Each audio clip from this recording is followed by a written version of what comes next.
Ladies and gentlemen, welcome to another edition of World Talks here on TVP World. I'm your host, Benjamin Lee, and please join me and my guest on this next interview. Now, as geopolitical tensions ripple across the Indo-Pacific, Poland positions itself as a bridge between Europe and Asia. The EU-Indo-Pacific Forum, hosted at the University of Warsaw, highlights the region's growing strategic relevance in security, trade, and digital affairs. As China, the EU, and Vietnam recalibrate alliances, Europe is staking its claim in the region's future. Joining us today on TVP World to unpack these developments is Ambassador Tomasz Łukaszuk, research scientist at the University of Warsaw. As a seasoned diplomat and a former ambassador to several key Asian nations, Dr. Łukaszuk brings us decades of experience in Asia-Pacific affairs and EU external relations. Sir, and welcome to TVP World. Thank you. Good morning. So, can you first help us understand how has the EU-Indo-Pacific strategy evolved in response to this raising U.S.-China trade tensions? Well, we have the situation when for the last 4 years, first of all, the kind of trade war started between the United States and China first, and second, the war in Ukraine as well put a strong impact on the first of all, the sea lines of communication and food security of several Indo-Pacific nations. We look also at Indo-Pacific as a region when the free trade areas were introduced, like Regional Comprehensive Economic Partnership in Indo-Pacific. So, and certainly the European Union is not there, so we have to think how to, let's say, recouple and not decouple from the region in economic sense, and how to leverage our economic and diplomatic strength. Right, so we're looking at a lot of new dynamics being introduced, but what makes Poland a strategic venue for hosting this year's EU-Indo-Pacific Forum? Well, we have very good relations with all Indo-Pacific countries, friendly relations. What we emphasize, we never been a colonial power. What matters, and for us, it's like for the European Union, the soft power is important. But nowadays we are explaining that not only soft power, but in the context of war in Ukraine, also hard power matters, and that's why this interdependency and of security systems and this interconnectivity of several dimensions in security of both Indo-Pacific and European Union really play a very important role for Poland, European Union as a whole, and Indo-Pacific. We have the bulk of outstanding experts. I'm speaking not only about practitioners like me, but also the professors from University of Warsaw, from Jagiellonian University, University of Łódź, and several think tanks from Poland. But we also invited representatives of Australian National University, Keio University from Japan, from Malaysia, from Singapore, and not speaking about also the representatives of the leading universities in Europe. So altogether, I think that we spent 2 days on a very fruitful debate, and also finding good recommendations for the European Union and for Indo-Pacific, how to cooperate in a more, let's say, intensive and efficient way. All right. And well, for someone with so much experience in this area, I feel like you're very poised to help us understand this dynamics within the Indo-Pacific nations. And do you think that the European Union can realistically be one of the balancing powers within the Indo-Pacific? Yes, but of course, European Union, just if you ask me 5 or 10 years ago, we used to be the biggest trade partner for all the Indo-Pacific countries nowadays, as we perfectly know, is China to first place. But still, the European Union is not only development assistance facilitator, but also foreign investments facilitator. And what changed in approach of the European Union, we also organize, arrange, and initiate several operations to secure sea lines of communication. I mean, Atalanta, for example, we have also the programs of the security cooperation with ASEAN countries like Crimario and several others. So for us, it's also important to have cooperation in enhancing and upholding the rules-based order in terms of the international law. So it's also the part of the security system, and in all those areas I mentioned. So we are nowadays very active in Indo-Pacific.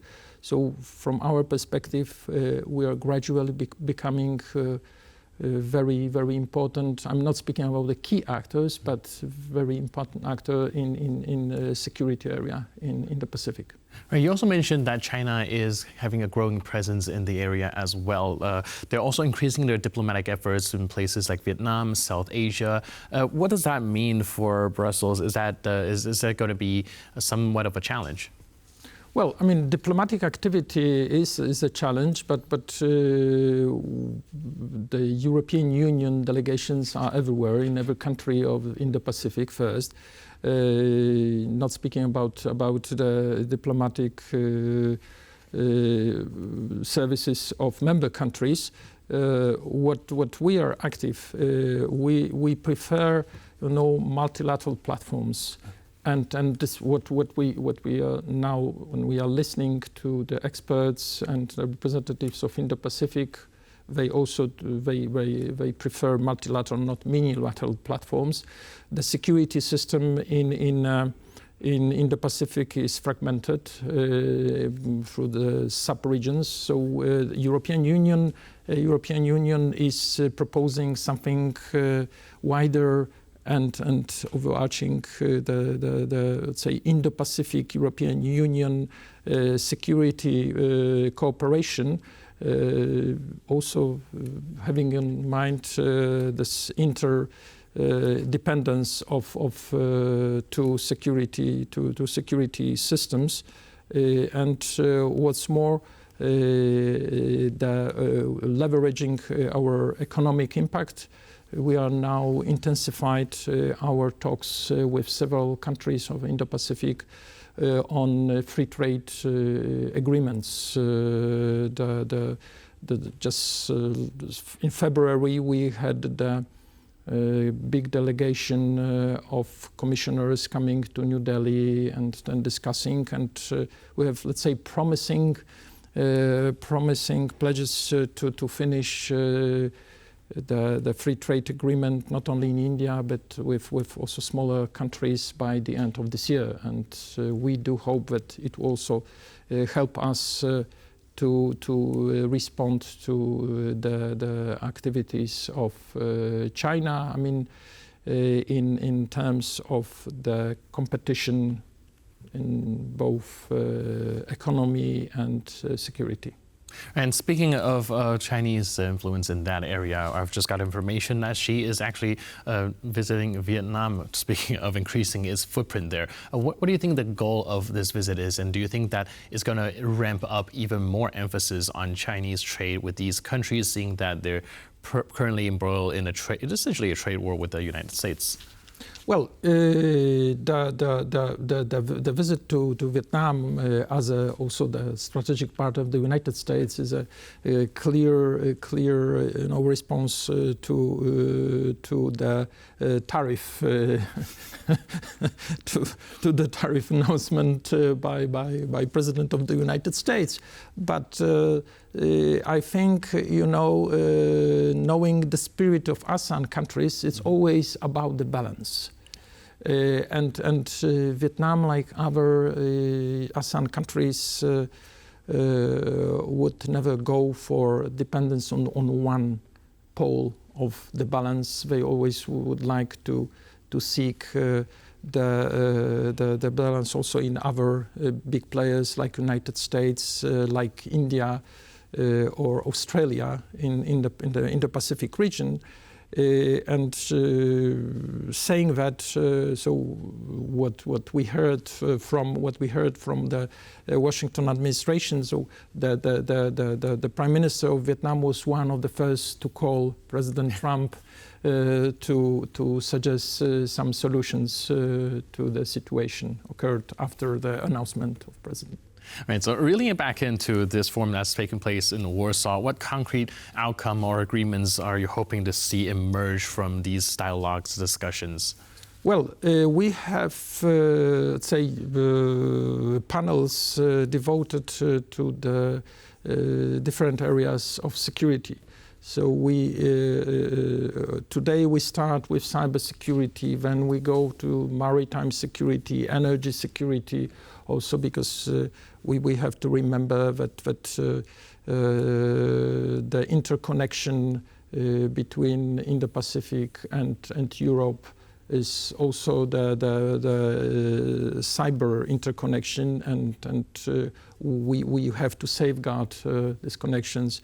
More than 90% of our trade is carried by sea, so it's also the maritime security matters. And last but not least, energy security. So how to protect our energy lines, and at the same time how to help the countries from the global south to introduce the sustainable development goals in area of energy. I'm speaking about the green technologies which we have in the European Union at our disposal. So it's really the matter of the political will and the clear roadmap to introduce all those programs we propose to the countries of the Indo-Pacific. All right, so when it comes to that political will in your own gauging, how receptive do you think these Asian partners are?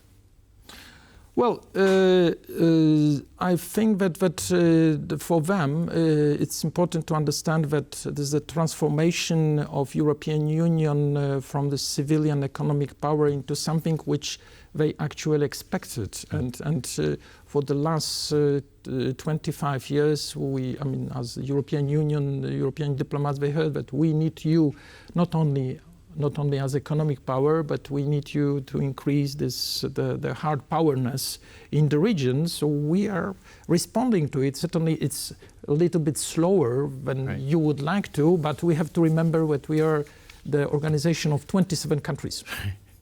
So how to organize everything is going to be a very big topic going forward. Thank you so much for your input and insight. I really appreciate it. And thanks for being with us. Thank you very much. Cheers. And thank you for watching this edition of World Talks. But for more news, update, and commentary, please stay tuned to TVP World.